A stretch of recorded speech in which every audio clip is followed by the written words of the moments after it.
Good morning, everyone. Welcome. My name is Govert Melling. I am in the digital transformation practice with PwC, where I'm a partner. And we've got an exciting financial year 23 ahead of us as a firm and in this partnership with IPSA. All of you know that we've made some significant investments into SA, but those investments are just continuing. We're currently looking at about 500 people in the state across our office and our skilled services hub. And if things go the way that they are looking, we might be doubling that by the end of this financial year. So great times ahead. Ladies and gentlemen, IPA partners and supporters, thank you all for and welcome to the On the Count series that we have been running. Before we get into the event, I'd like to invite Tiana up to the stage for a welcome to country.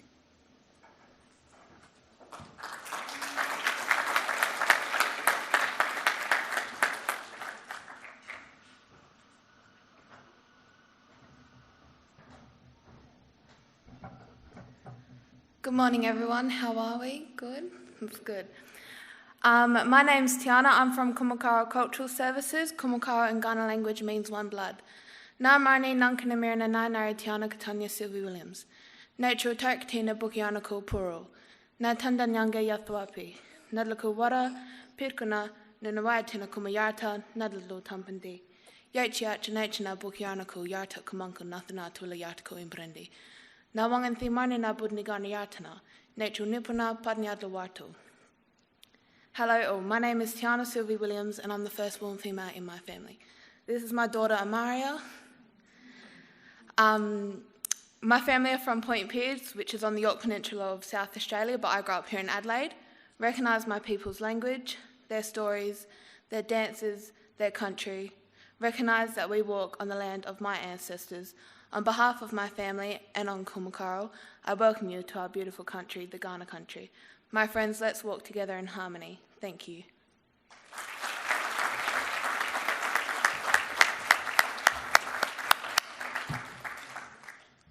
Thank you, Tiana, for that welcome to country. I'd like to acknowledge this land as well, and that we are meeting on today, the land of the Ghana people, and respect their elders past, present, and emerging as we have just seen and witnessed. Of course, their spiritual relationship to this country is very important to us all. On the Couch series aims to explore the lives and ideas of some of Australia's most notable public sector leaders, visionaries, and social campaigners. We've had a couple of really interesting people come through this, two chairs today, not a couch. Nicholas Spurrier, Carolyn Maylor, Grant Stevens, just to name a few. And towards the end, we'll have a couple of more names up on the screen for people that will be with us shortly in this series. Big thank you to PwC and IPA SA management and staff for delivering today's event. It always runs really seamless, and we tend to forget how much work goes on behind the scenes, so we definitely owe a lot of thanks. We acknowledge IPA's other major partners, being the State Government of South Australia, Senior Leadership Committee, our firm PwC, and we acknowledge IPA's personal members and councillors as well. Damien Walker is today's on the couch, not victim, but person. And we want to find out a lot about him. So thank you for being with us today. Introduction of Damien Walker. He was appointed as the Chief Executive of the Department of Premier and Cabinet in April this year. He's a proud South Australian, has returned to South Australia public sector following nearly 12 years in Queensland. He's an experienced executive who has broad background in strategic planning, industry development and public policy. He was formerly Director General of the Department of State Development, Infrastructure, Local Government and Planning, that's a lot, in the Queensland Government. In his various Director General roles, he drove economic growth and job creation and successfully led Queensland's delivery of the 2018 Gold Coast Commonwealth Games bid successfully. Immediately prior to returning to the South Australia, he led Queensland's government flood recovery efforts. His background also includes senior executive roles in South Australian government in infrastructure planning and delivery, investment facilitation, contract management and reform implementation, including working with the construction of the new Royal Adelaide Hospital, the Glenside campus redevelopment and the SAMRI building. Above all, Damien is passionate about gender equity in the workplace and the prevention of domestic family violence.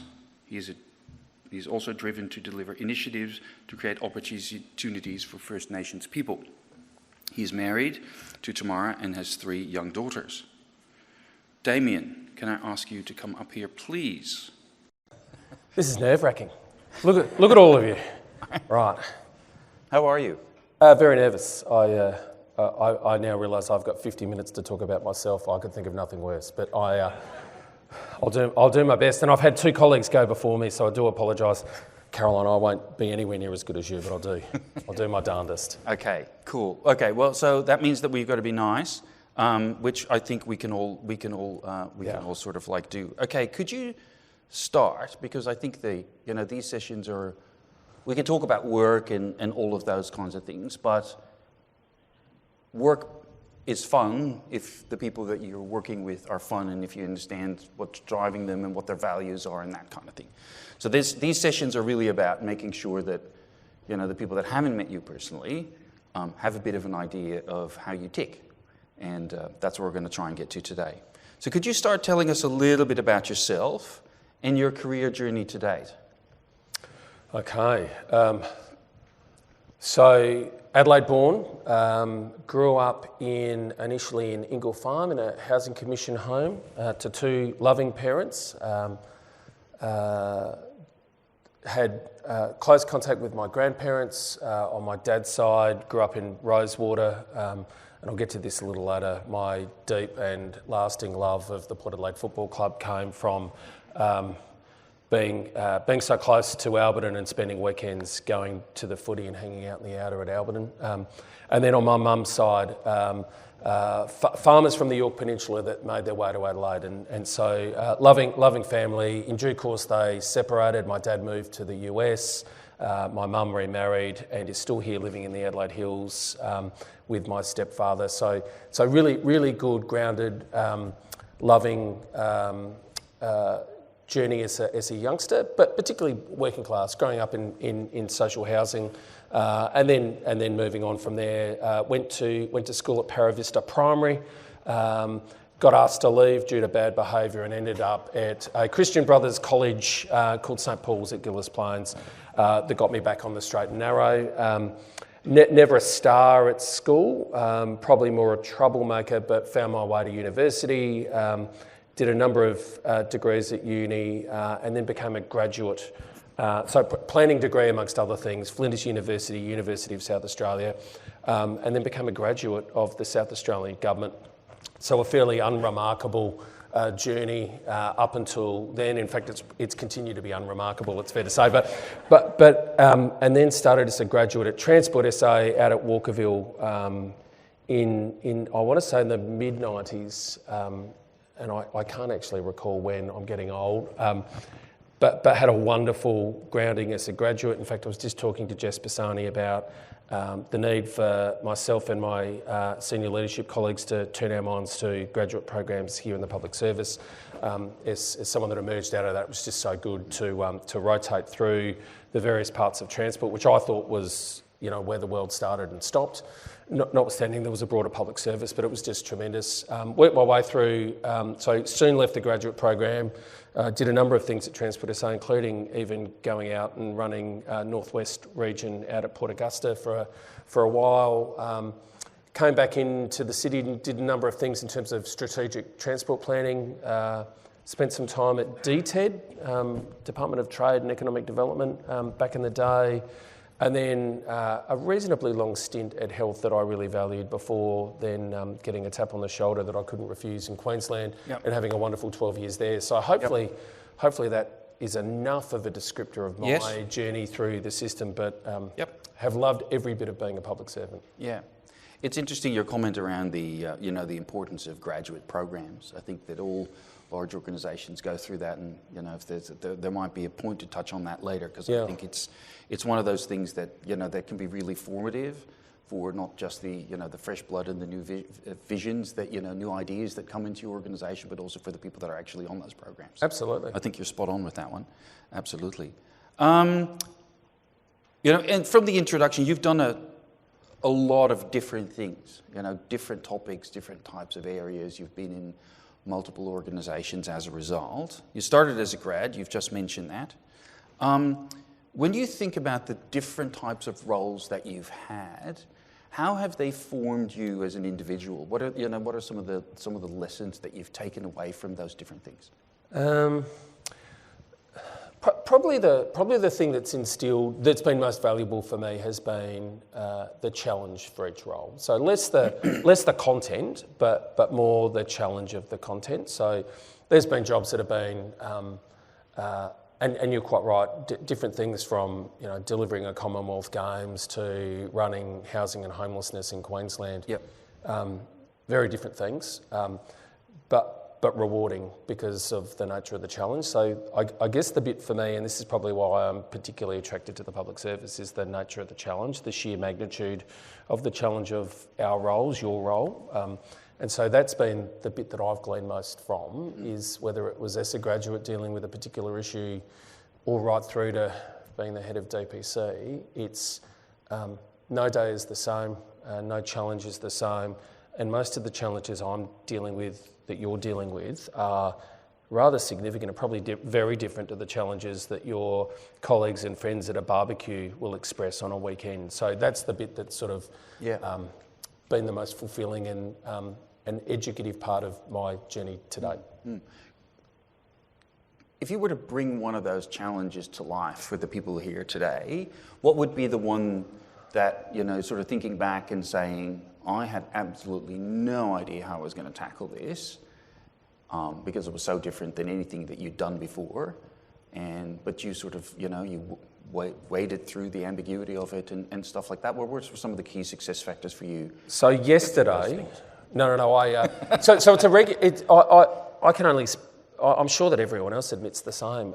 Every day, I'm not entirely convinced I know precisely how to deal with the challenge that's before us. The best part about it is there's a process that you work through.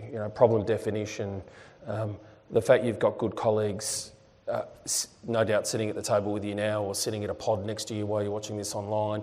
There are people that you'll then work through some of the potential options for addressing the problem itself. The best and worst part about government, of course, is that you've got many stakeholders that you'll need to work the solution through, make sure that it meets everyone's needs. So there's an opportunity to calibrate and optimise the opportunity. You'll look at it through a whole bunch of different lenses. Is it delivering on? Will it solve the problem, but more importantly, will it also address stakeholder requirements? Is it within budget? Rick, I thought I'd just mention that with the Under-Treasurer in the room. Can we do it legally? Are there, there's a number of things that you need to work through, but the process in the public sector is a really exciting one because the methodology generally doesn't change. The nature of the challenge changes, but one of the things you learn as a graduate or in your first job in government, generally hold you in good stead when you get to roles such as mine. And those problems exist every day of the week. Yeah.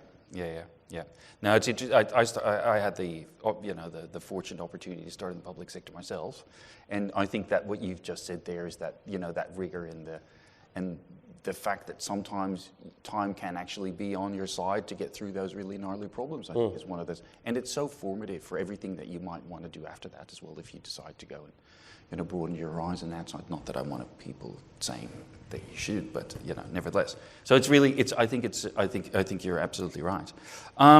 New role, new organisation. You were counting the weeks when we were just, just acquainting. What is it, 8, 9? I think I'm at 8 weeks. Is that right, Jess? Yeah, Callista? 8 weeks. 8 weeks, Okay. yeah. So I'm quite the veteran. Yep. Your vision of what the public service as a place to work It's to, if the, what are the things that you want to leave behind as a legacy? So I've partly touched on these. The public service for me is the place where the difficult stuff gets dealt with. And so, my expectation is you come to work to deal with challenge, and that's why you're here. But it's rewarding challenge. It's challenge that if we do it well, and on occasions you've got to squint a little and you'll see the outcome. But some of it's also very real, and it's very tangible in front of you right now, depending on the role that you have and the department that you're in. So I want the service to be one that's focused on the big challenges. And I think we've got that, by the way. So I don't want this to be deficit language. I want it to be dynamic. I'd love to see heightened levels of mobility and agility throughout the public service. I think the sorts of opportunities that exist across the public service for people to get involved in different sorts of issues and apply different thinking. That's a modern workplace. That I think we need to continue to pursue. I want work to be fun to the extent that it can be, and generally I want public servants to understand how valued they are, and I recognise that we're an easy target at a barbecue, we're an easy target in the media because we can't respond, and those that can don't always necessarily. It's not always good politics to back in the public service, but I can assure you that I know how valuable the work that you do is, and I expect that it's times like this, as I watch the news in New South Wales right now, we need to recognise our colleagues who would be working extremely hard in Sydney at the moment with the emerging flood issue, that it's times like that where I know that the people of South Australia recognise how important the role is that you play, because we're the only thing standing between a disaster and a good outcome. And time and time again, the public service demonstrates that, whether it's been COVID, whether it's been bushfires, the South Australian public service continues to deliver. But I do know on occasions we're an easy target for people. So a heightened level of pride, and to the extent that we can, we're never going to feature on the front page of the Advertiser as here's my favourite public servant for the day, but to the extent that we can recognise the good work the public servants do, I hope that becomes part of the South Australian public service, that increased recognition of the work you do. Anyway, that was a waffly answer, I'm sorry. Yeah, no, that's all right. I think the all important things there. I think the point that you touched on there, sort of like, is the ability to have some fun while you're going through all of this complex things that need doing, and when there's lots of public scrutiny all the time, is really important, and the ability to sort of like foster that from a values kind of perspective is super important. Yeah, there's a balance, but I can't imagine that for the nurses in the room or anyone else on the front line or those of us that get to the sharp end of the political class, that if you didn't include a bit of humour in your day, I suspect it could become a little too much. So I think it's already part of your resilience and the way you go about your work. I just think it's something to recognise on occasions that having a bit of fun at work is not a bad thing. Yeah. No, totally agree with that one. Getting a bit sharper. New government's made, looking at the Under-Treasurer there, the new government has made its priorities clear with their budget. When you think about the agenda that has been set in this first budget, and the opportunity that brings for the people that are in the room today and those that are watching us online, how would you describe that? So maybe I'll just talk a little bit about why I moved, because to me this sort of provides you an insight into how I'm thinking about the agenda. So first and foremost, I'm excited, but I'll explain why in a moment. The agenda is an ambitious one, and we've got a lot to do with regard to the election commitments. What's really important for me about the election commitments is you've got a party that have taken that to the people of South Australia, and the South Australian people have said, well, we'll have some of that, thank you. So as far as I'm concerned, that's South Australia's agenda. So we've got an obligation now to deliver on that swiftly. The bit that really excites me, and the reason why I'm here, is a conversation with the Premier before I accepted the role made it very clear that he and his cabinet have a heightened level of focus on how do we truly make change for the longer term, and that excites me as a public servant. So I like at the moment, and you know, a number of years in government will start to dull this in due course, I've got no doubt. But there is a political class that are well and truly ready to accept good advice and ambitious, audacious advice from the public service. Now, I'm not sure what the ratio will be for advice provided versus advice accepted, but we should just push the boat out and test that. So that's the bit that I'm very excited by, that there is a government that's really keen to turn their mind to the strategic, not just the short term, and they've got an obligation to deal with the short term. That's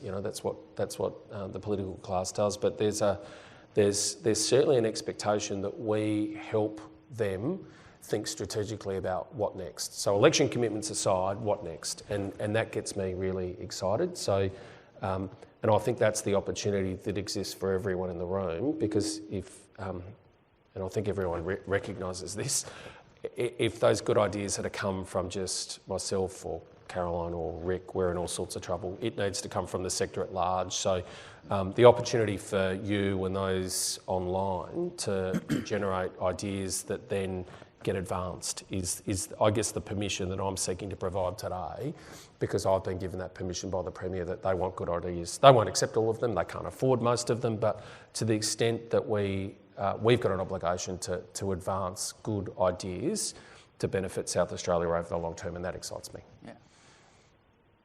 That can be quite difficult for people in organisations, right? You've just come off of a previous government that, had their agendas and things like that, and as you get closer to elections, everything becomes shorter term. You've sort of described that, and now you've got this, this new remit. The people of South Australia have spoken, using the things, the mantra of you get to what you measure. How do you drive that psyche change? You've just given everyone permission. That's great. How do you drive that psyche change with your team, and in the way that you expect the people that work directly to you to pass that on to the people that are working for them? So I think one of the biggest challenges we face is, I don't know, depending on the day, well over 100,000 public servants. It is a deep workforce, it's a wide workforce, and the opportunity because good ideas exist everywhere, and any notion that good ideas only exist in the senior executive ranks is completely false. So one of the things that we need to do collectively, and I know that the leadership team within DPC, and I'm sure it's the case in every other department, try and ensure that there are ways for good ideas to bubble up. And so I don't think there's a perfect answer to this, but all I can do is tell you a bit about my approach, and my approach will be to regularly get out in front of DPC staff and encourage them to bring forward their good ideas.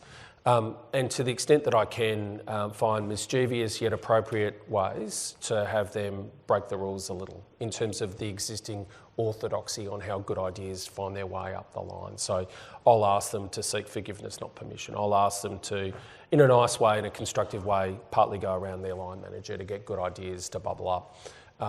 Now I know that those line managers now are saying, Damien, stop saying this, but that's exactly the sort of thing that we need to, and we've got to do it constructively. You've got to do it in a way that makes sense, because otherwise those good ideas, they get stomped out. But we just need to find a way for every part of the organisation to have an opportunity to advance an idea. And my thinking being, the vast majority of staff who are on the day-to-day, on the tools, they know what's wrong and needs to be fixed. So my advocacy generally is to, particularly that middle band of the public service, to just be open to those good ideas, and to the extent that some of the very senior staff need to be recognising that in fact bringing good ideas forward is actually something that you should be rewarded for allowing to occur. So if your staff one of your staff members has a great idea that gets advanced, you should also be tapped on the head and well done you for allowing that to happen. I haven't described this well, but generally that's my approach from here is good ideas exist everywhere and we should find a way for them to flourish. Yeah, fantastic. Really good. Exciting times ahead, it sounds like. You've described it a little bit in the first question, but just coming back to your origins and the fact that you've now, spent a little over a decade away in Queensland and you're back here. What's the best thing about being back in South Australia? So last Sunday, Adelaide Oval, 2-point win over the Gold Coast Suns in a nail-biter. That was good. It was a great game, very competitive game, but those sorts of things for me are really important, being with family at Adelaide Oval, going to the footy, enjoying good food and wine and those, but just being home is awesome for me. So that's being close to family, being able to catch up with friends after work. Those sorts of things have made my return a particularly good one. But one thing that I'm keen to, I know that this isn't the question you asked, but one thing that I'm very keen to progress is when I went to Queensland, and they're already starting to have a change in the way in which they thought of themselves. But people might recognise, I know back in the 80s we used to make fun of Queensland. Well, I know that I did to a certain extent, but they've just economically and in a number of other areas they've progressed rather significantly. But they always had a bit of a chip on their shoulder with regard to Melbourne and Sydney. They always thought of themselves as a sleepy country town in comparison. And there was still a residual of that when I got there nearly 12 years ago. Well, let's not, we're not Sydney and Melbourne, that sort of stuff. I leave Queensland, and in my role as Director General of the Economic Development Department, I had the Olympic Games infrastructure as part of my responsibility. So having been involved in the Olympic Games bid, their ontology, their way of being, if you like, had changed entirely. So they completely are of the view that there's Tokyo, Paris, LA, Brisbane, and they're the standout in that category.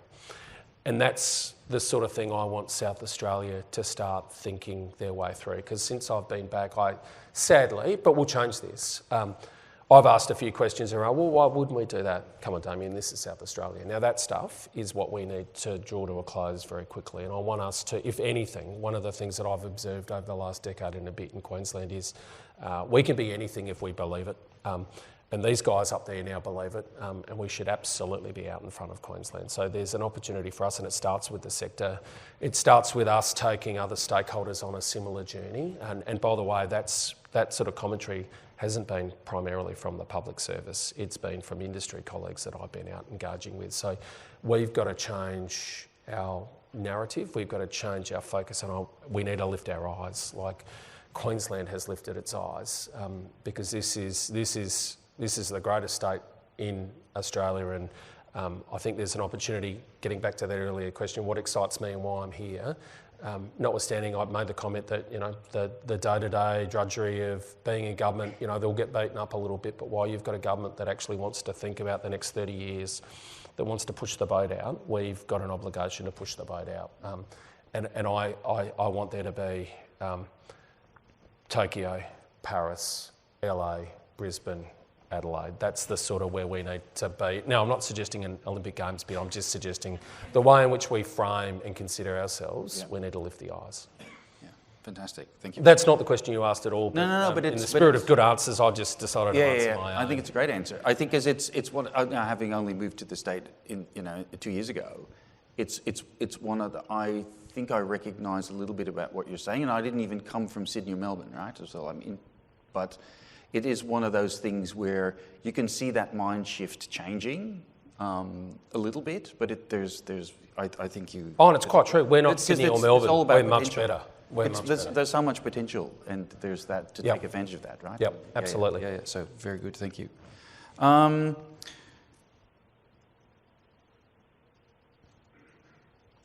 Coming back to a little bit about what made you who you are, if you were to pick two defining moments in your career, could you describe those and sort of like the physical and emotional journey that helped form you to the person that you are today? Oh dear.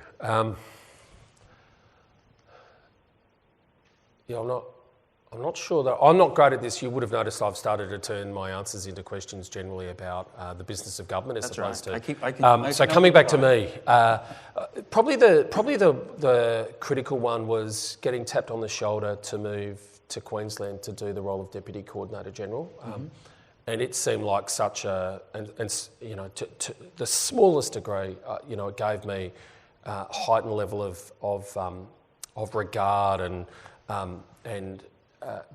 for anyone that's migrated to this great country, on such a small scale, moving to Queensland seemed like this most challenging proposition. And I've never had a career plan, really. I've always just pursued whatever if it's going to be challenging, I'm up for it.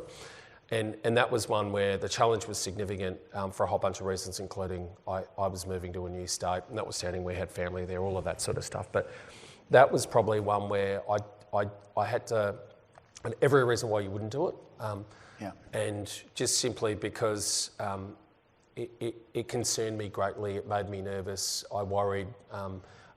It was the reason why I said yes, and that was probably really defining for me, and gave me such a tremendous opportunity in the Queensland Public Service to do a whole bunch of stuff, which I still pinch myself that I was involved in. So that was probably quite a seminal opportunity for me. The other one, and only time will tell, was having received a phone call from the Premier about 10 weeks ago. So that would be the other one, because that equally made me very nervous, anxious, and again, without a career plan, thought, why not? And so here I am today. They're probably the two things, and I guess the moral of the story being, I think sometimes and public servants are excellent at planning, sometimes it's worthwhile just ignoring your plans and going with your gut, and if you're a little uncomfortable, then it's probably not a bad thing. Go for it. Yeah. No, was that the question you asked? Yes. No. I can myself relate. with my answers. I relate to that very much. Okay. I moved around the globe a couple of times on similar kind of things. You regret the things that you actually didn't do, and not exploring them is probably the one thing you definitely don't want to regret. So, in that kind of vein, I think you're. I can relate to it very much. So thank you very much. Excellent. Shall we open it to the floor? This is the frightening bit, of course. Because we have no control from here on. Apart from my staff in the room, behave yourselves, please. Is that working? There we go. Yes. The Commonwealth Games sounds like a huge programme and sort of quite unlike anything that we've had here recently. What were your kind of key learning experiences out of that stay with you? Thanks, John. Firstly, can I say the politics of sport? Holy moly! It made me recognise that more traditional orthodox state and/or federal politics is a far simpler beast to turn your head to. The Commonwealth Games, probably the most interesting part for me, twofold. One was making sure that, because this was, in comparison to, say, an Olympic Games, which would be circa $20 billion, it was sort of around $5-ish billion for a Commonwealth Games. But the focus in particular was how did you ensure you got the greatest, you maximised benefit. So government, and this was I just arrived in Queensland, but the government of the day, Premier Anna Bligh, had bid for the Commonwealth Games. They'd won it, and then an election occurred. They lost government. Newman government came in, LNP government, and they had an agenda which didn't focus greatly on the Games. So for a period of time, the Commonwealth Games, they'd won it, big celebration, and then went under the radar for a number of years. And then it found its way into my portfolio, and so I had to retrospectively sort of put together the raison d'etre for why you'd have a Commonwealth Games in the first place. So notwithstanding we'd already bid for it and won it, but the reason as to why and how you'd use it as a lever to get good public outcomes. We had to retrofit, which was really challenging. So one of my observations was doing that some years in, not ideal, but I I think we got there in the end. And so any major program of that nature, and not just a major event, it's a way of shining a light on your particular part of the world and then fast-tracking a whole bunch of spend. But having a reason for why you do it, a rationale, and doing that early and getting everyone in behind that is far easier than the situation I found myself in, which was with a number of colleagues having to retrofit a reason for having a Commonwealth Games.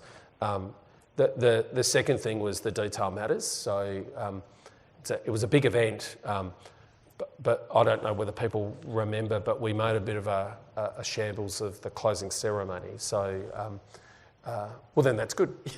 It was no, in fact, I take that back. It was an excellent closing ceremony with no issues whatsoever. But anyway, the detail mattered, and we got a bit of a touch up by our broadcast partner at the time, Channel 7. But so just being across the details, so notwithstanding, here on one hand, why have we got a Games and how do we lever the best possible outcome for Queensland? And right through to we might want to dial the lights up a little more to shine on the athletes as they come in for the closing ceremony and the hits you get as a result of not having done that. They were sort of the extremes for a Commonwealth Games, but what a wonderful thing to be involved in. And there's one emerging shortly in Victoria, and then there's an Olympic Games in 2032. A wonderful thing for public servants to work on, but not that any of you can leave. We've got lots to do here at South Australia. Not just yes. Excellent. Hello, Damien. Hello, Jess. Hello. I just wanted you to expand a little bit, if you would, please. You talked about public sector workers feeling pride in the work we do. What about attracting great talent to the public service and also retaining the good talent we currently have? What are your thoughts on how we go about doing that?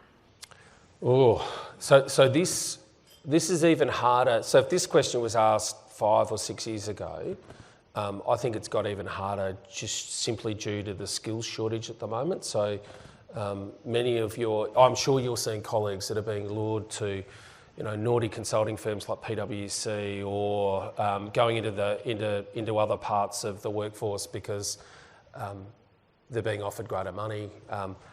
Just due to the shortage, particularly for those professional ranks, whether it's nursing, whether it's physiotherapists, child psychologists. If you can find a child psychologist, we good luck to you.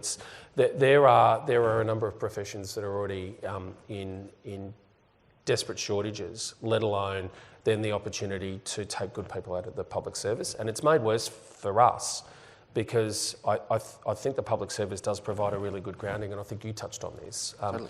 So in terms of the formative piece that helps you develop your toolkit in the workplace, I think the public service is actually very good at that. So we become a very attractive hunting ground for the private sector, particularly in a time like this when it's tight.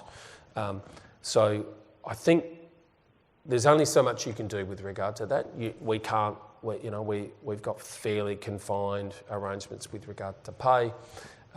So it's not a matter of just throwing more money. I think the opportunity for us is more along the lines of ensuring that the work we do remains super valuable. It's challenging, it's rewarding. And generally, if you're in the public service, notwithstanding you might have started in the service as your first or second job and then you move on. For most of us that have been here for quite some time, what attracts you to the public service is the nature of the work. So I think our focus is to make sure that the work that you do is really valuable, that the work that you do can make a difference, because I suspect that's why you're here in the first place. I think sometimes, particularly after a really difficult couple of years of addressing COVID, I think sometimes we can lose sight of that a little. So certainly one of the conversations we've been having at our senior leadership committee and will continue to have is how do we make sure that, particularly as we start to emerge out of COVID, notwithstanding we've still got a pandemic to manage, to the extent that we can ensure that your work is rewarding. Ensure that you're able to, if mobility or agility is something that you're after, that you can indeed move from one department to the other, that you're forever challenged. I think that's the way in which we'll be able to to ensure that people remain excited and wanting to work with the public service. I think that's probably our only real angle. The other thing to say is it is a big workplace, and so the opportunity to start as a graduate in Transport SA in Walkerville and end up being the Chief Executive of the Department of the Premier and Cabinet is something that presents itself for everyone in this room and online. So that's the other thing for me that's particularly valuable about the public service. And along the way, you can do all sorts of weird and wonderful things. So I guess Jess, thank you for the question. I think that's the sort of thing we need to continue to focus on, because in this current environment, we will continue to be a point of hunting by other sectors. But my gut feel will be those that are already here are here for a good reason. We just need to make sure that we keep that good reason front and centre. Hi, I'm Anne Bosio, and I'm a long-term public servant, and I've worked in about 12 different agencies. But I've got a couple of questions. But I think one of the fundamental things, and having seen change over 4 decades, it's about workplace culture. And the I Work for SA results clearly show that we've got a lot to do. So if we don't actually challenge and change workplace cultures and really value all the people through the organisation, we can have all the leadership courses we have, but it's about how do you actually then go back to the workplace and embed it and actually get the support for the change. And it's also about recognising that leaders are at all level. They're not sort of the senior management ranks and things. So it's about tapping into the ideas, but really valuing people.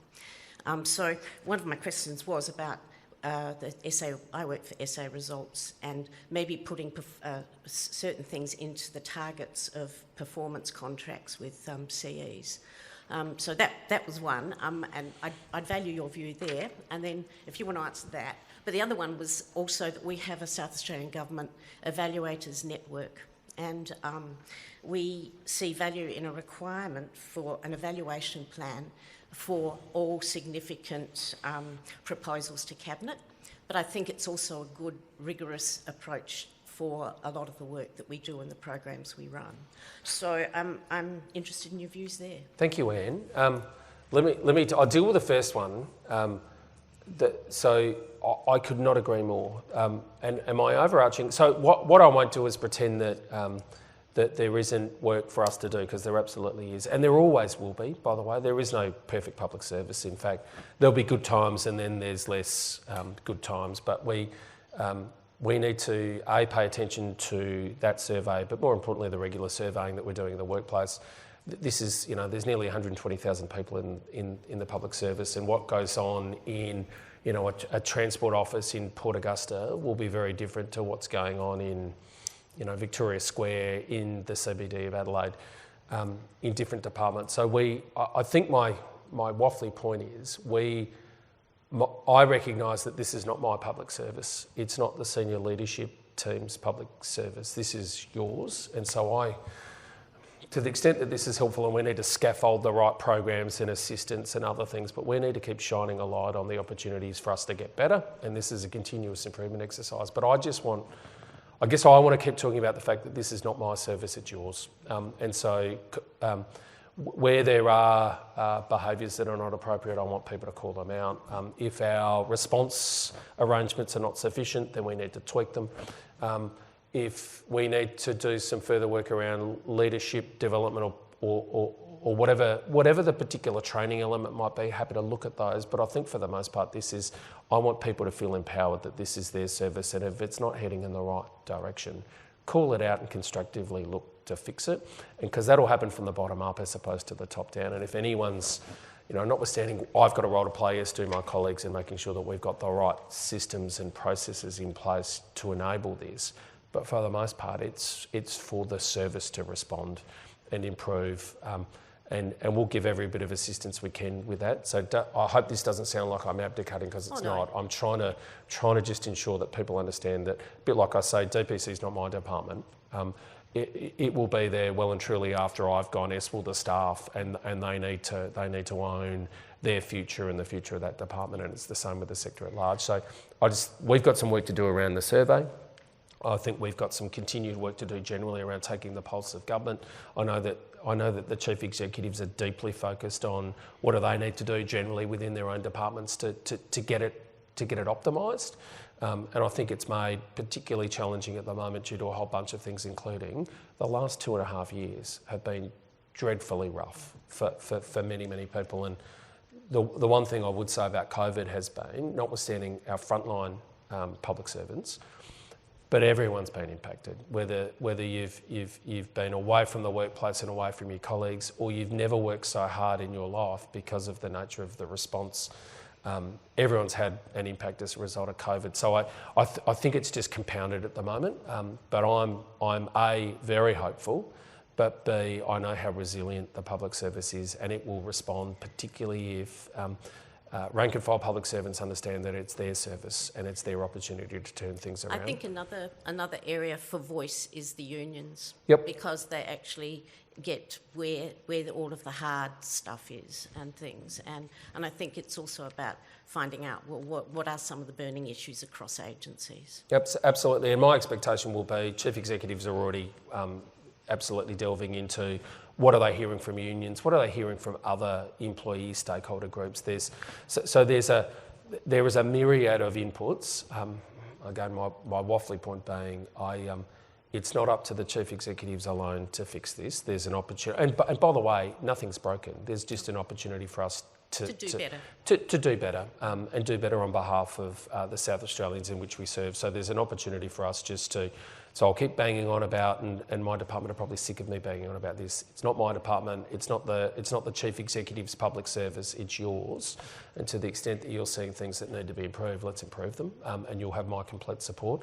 With regard to the evaluation network, I'm not familiar with this good group, but I'm keen to understand what you do. One thing I would say, and when it comes to the cabinet process, I'm very keen, and because I do have the fabulous cabinet office within the department, I'm a big fan of the rigour and the discipline that comes with well-worked, well scrutinised cabinet submissions. And so to the extent that this group can add some value, absolutely happy to have the chat. But I don't think we should lose sight of, in the system of government, the highest form of advice is the provision of a cabinet submission and/or to budget or to subcommittees of cabinet, and that's when we demonstrate optionality to government. We've scrutinised, notwithstanding we're often asked to put these together quickly, but that is the ultimate form of evaluation as we put together the advice in the first instance, notwithstanding that then implementation requires good evaluation along the way. But lovely, I'd love to have a chat with you, Anne, about that group. And yeah, I know Victoria's got a requirement for an evaluation plan for any proposals going to government that require funding. Yeah, okay. And what it does is it actually helps assess whether something is fit for purpose, because it's about how are you going to measure success. Yep. And things. So so we'll put it out there. What a great idea. Well, let's talk more about that. Thanks, Anne. G'day, Damien. Brenton. Happy NAIDOC week. I was wondering if you could maybe expand a little bit. Holbert mentioned in your introduction your interest in opportunities for First Nations peoples. Wondering if your reflections on that, either for the state, for the public sector, what we could be doing more on that front, and maybe some of your reflections on what worked or didn't in Queensland, what we can learn from that. Thanks, Brenton. And what a great acknowledgement by Tiana at the start, and how gorgeous was her baby. I was, if it didn't appear creepy, I would have volunteered to hang on to her for a little while. But in terms of, I just think we've got a tremendous opportunity to think a little differently about how government does its business. So I think we're making significant inroads into appropriately recognising the country in which we're operating. I think the ceremonial elements to reconciliation are starting to emerge, but fundamentally we've got some structural issues that exist deeply in our society when it comes to First Nations people, and I think we've got a role to play in that. And I guess my point being, where if we're not the biggest purchaser in South Australia, we'd be right up there. And so for us to think a little differently about how we buy things and providing an opportunity for a hand up, not a handout, to Indigenous businesses is certainly one of the things that I think we can get much sharper at.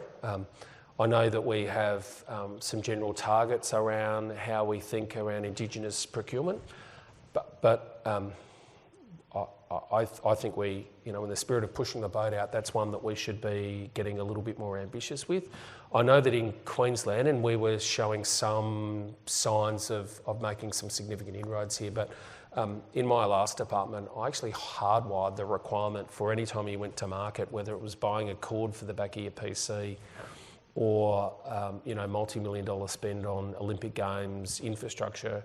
I oblige staff to include an Indigenous business in the procurement exercise. So not you had to compete, but you're at least you're on the field participating with others, and so there was an obligation for you to do that. Should you not be able to find an Indigenous business that broadly met the criteria, then you actually had to seek exemption from your Deputy Director General. So again, putting in place some hardwired requirements within the system that meant it was really difficult for you not to search hard to find an Indigenous business that could participate in the procurement exercise. Funnily enough, what we found was, because of the way in which we structure our contracts, we'd often exclude a whole bunch of Indigenous businesses that actually had the wherewithal to do the work. And as you started to include them in a more hardwired manner, they started to win jobs and demonstrate that all of the fears that we often have about, well, we've never used these guys before, they'll become a risk to government. They weren't a risk to government at all. In fact, they delivered a good service, and more importantly, they then started winning jobs in other departments with potentially bigger spends. So they were the sorts of things that I was doing previously. I'm not suggesting that that's what we do, but that's the sort of thinking I'd love us to put in place around, because it's not a difficult thing to do. We're still getting the government service. Where there was no evidence emerging that we were paying any more for the service as a result of this.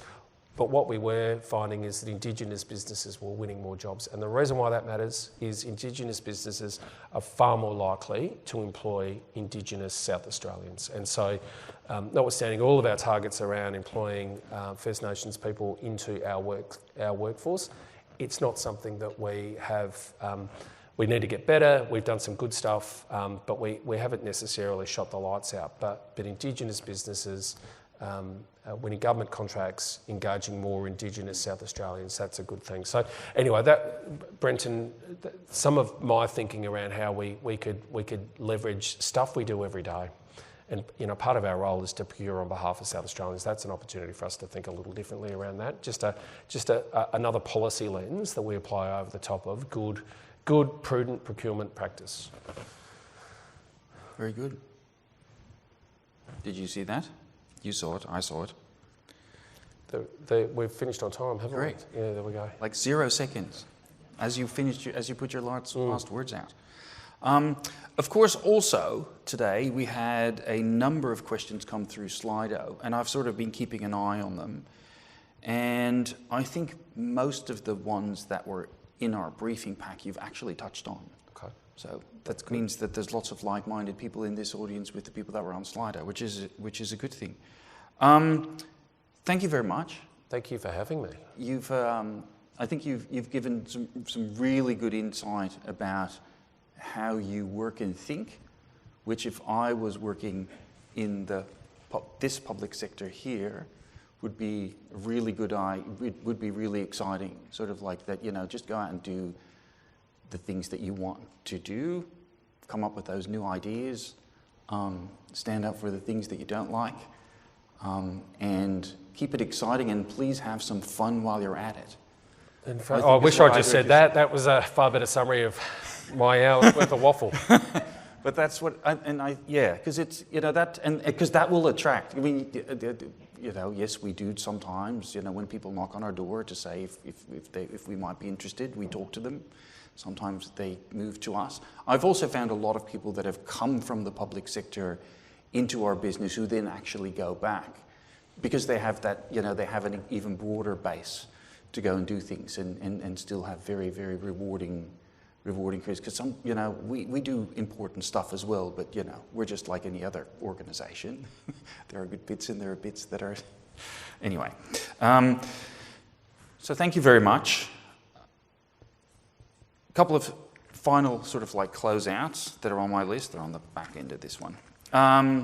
Again, liking to thank IPSA management staff for today's event. The people on our side, you know, Rosa that have been and Kelly that have been helpful with this. Also, of course, thank you very much. Major partners: Australia's Senior Leadership Committee, Senior Leadership Committee, and IPA's personal members and councillors. You have nominated Food Bank SA as the charity of choice. A donation will be made to them. I think we'll be very grateful. Thank you. Food Bank is a fantastic organisation. Excellent organisation. Having worked with them a little bit in the past, so I think that's fantastic. For all of you here and for those online, please go to the IPSA website for the On the Couch series interviews. Penny Crozer, the State Courts Administrator for the Courts Administration, is coming to this couch session on the 26th. Which will be excellent. I highly recommend that. Excellent. Penny? Now you know what it's like. If you want to give us some feedback on today's event, I think a survey is coming out. Please do. There's always things that people can learn, things that can be improved on, or things to leave away. So thank you all for coming today, and have a fantastic rest of your week. Thank you very much, and let's give Damien a warm hand.